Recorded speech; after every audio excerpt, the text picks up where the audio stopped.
Assalamualaikum warahmatullahi wabarakatuh. Perkenalkan, saya Aina Elsa Putri dari SMP Negeri 2 Ciledug akan membacakan sebuah cerita pendek yang berjudul Mengejar Mimpi Mulia Nadine, karya Nadia Tanisha Naurin. Nadine adalah seorang anak gadis yang duduk di kelas 7 SMP. Nadine anak sulung dari 3 bersaudara. Kedua adiknya laki-laki, masih duduk di bangku sekolah dasar. Nadine tinggal bersama keluarganya di lereng gunung, yaitu sebuah desa kecil yang jauh dari keramaian kota.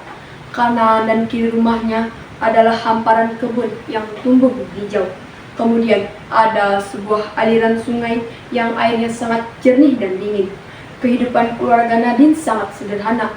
Mereka makan memanfaatkan hasil berkebun, seperti sayur mayur dan buah-buahan. Bapaknya seorang sopir bus antar kota, sedangkan ibunya bekerja di kebun tetangga. Penghasilan orang tuanya sangat minim untuk mencukupi kebutuhan hidup sehari-hari dan biaya sekolah. Masyarakat di tempat mereka tinggal jarang yang melanjutkan sekolah, apalagi untuk anak perempuan. Biasanya setelah lulus SD ataupun SMP, mereka bekerja di kebun. Hari ini, tanggal 21 April, bertepatan dengan peringatan Hari Kartini, di sore hari yang sangat cerah dan udara yang sejuk. Nadine duduk termenung di belakang rumahnya, di atas bangku panjang yang terbuat dari bambu. Nadine terdiam, tatapan matanya sangat jauh tertuju pada arah hilir sungai dan gemericik air. Di atas bangkuannya itu terdapat sebuah buku yang berjudul Sisi Lain Kartini.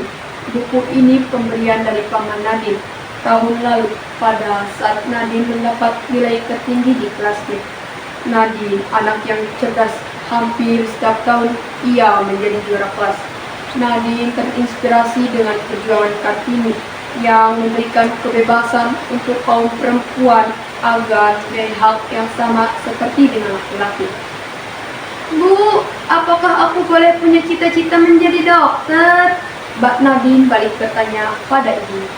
Ya boleh dong sayang, makanya ibu dan bapak berjuang keras supaya kamu dan adik-adik bisa belajar dan mencapai cita-cita kalian. Ibunya memberikan semangat. Tapi kan Bu, sekolah zaman sekarang biayanya sangat mahal dan masyarakat di sekitar kita jarang yang sekolah sampai lanjut, apalagi anak-anak perempuan Bu, keluh Nadine. Anakku, tugasmu adalah belajar yang rajin dan berprestasi. Untuk urusan biaya, biarlah menjadi tugas bapak dan ibu. Masalah kebiasaan masyarakat kita yang anak perempuannya tidak melanjutkan sekolah, ya biarlah, itu menjadi pilihan mereka. Masa depanmu ada pada pilihanmu nak. Ibu yakin bahwa ilmu yang bermanfaat lebih baik daripada harta yang banyak sayang. Ibunya menjelaskan. Iya ya Bu, aku ingin seperti Kartini yang membawa perubahan positif untuk kaum perempuan Bu, imbuh Nadine. Kemudian mereka masuk ke dalam rumah dengan tersenyum. Ayah Nadine saat ini sedang berada di Jakarta. Pada saat jam istirahat, beliau membeli minuman ke sebuah minimarket. Setelah membayar di kasir, beliau keluar dan tiba-tiba melihat seorang ibu yang berteriak meminta tolong. Ternyata ibu tersebut dijamret. Pada saat turun dari mobil, datanglah seorang lelaki memakai topi yang merebut paksa atas ibu tersebut. Ayah Nadine yang melihat lelaki tersebut lari, dia langsung mengejar lelaki tersebut dan berusaha untuk merebut tas milik ibu tadi. Ayah Nadine berhasil mengambil tas tersebut, sedangkan lelaki bertopi lari entah kemana arahnya. Tas tersebut diberikan kepada pemiliknya. Ibu tersebut mengajak ayah Nadine duduk di kursi yang ada di depan minimarket. Dia berterima kasih kepada ayah Nadine, lalu memberikan beberapa lembar uang untuk ayah Nadine. Tetapi ayah Nadine menolaknya. Siapa nama bapak? Tanya ibu itu. Saya Randy Bu, jawab ayah Nadine. Oh Pak Randy, perkenalkan, saya Olivia Maharani, Bapak tinggal di Jakarta. Bu Olivia bertanya, rumah saya di kampung, Bu. Saya saat ini bekerja di Jakarta sebagai sopir bus, jawab Ainadi. Oh gitu, kalau saya kebetulan dokter, Pak. Saya dinas di rumah sakit, kata Bu Olivia. Wah, jadi ibu ini seorang dokter ya? Pak Randy memastikan. Ekspresi wajahnya tampak sedih. Iya betul Pak Randy, memangnya kenapa Pak? Tanya Ibu Olivia. Tidak apa-apa Bu. Saya jadi teringat anak saya yang bercita-cita ingin menjadi dokter, kata Pak Randy.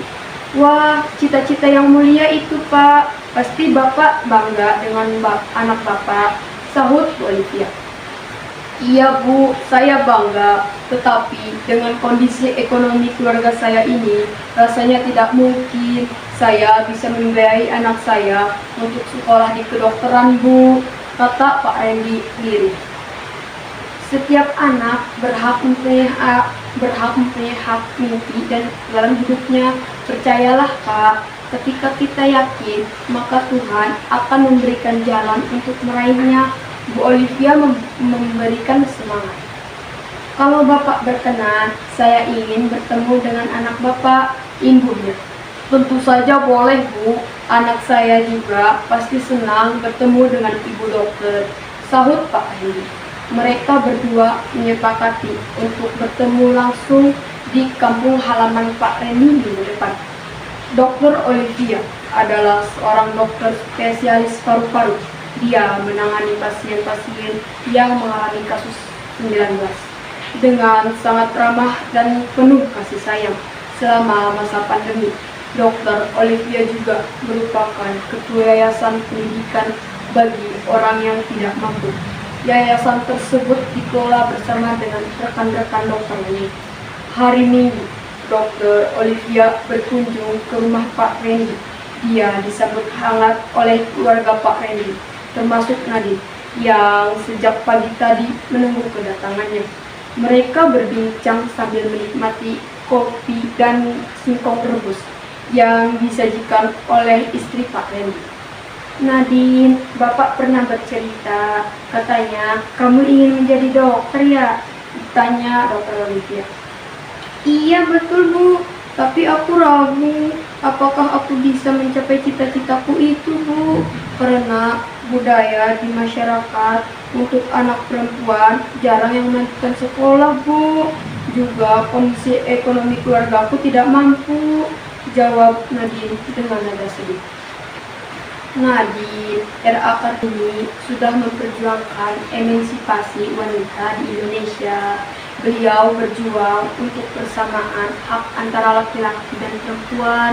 Jadi, kamu harus tetap semangat untuk mengejar cita-citamu, ucap Dr. Olivia. Tapi bagaimana dengan biayanya, Bu? Sekolah kedokteran kan sangat mahal, tukas Nadine. Untuk masalah biaya, kamu tidak usah khawatir ya.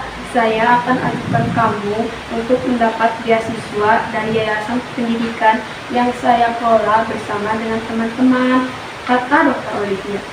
Hah, beneran Bu? Saya mau diajukan untuk mendapat beasiswa, Nadine memastikan. Iya betul Nadine, saya akan ajukan beasiswa pendidikan untuk kamu dari mulai SMA sampai dengan kuliah kedokteran.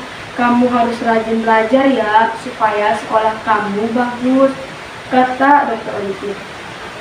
Alhamdulillah, terima kasih Bu Dokter.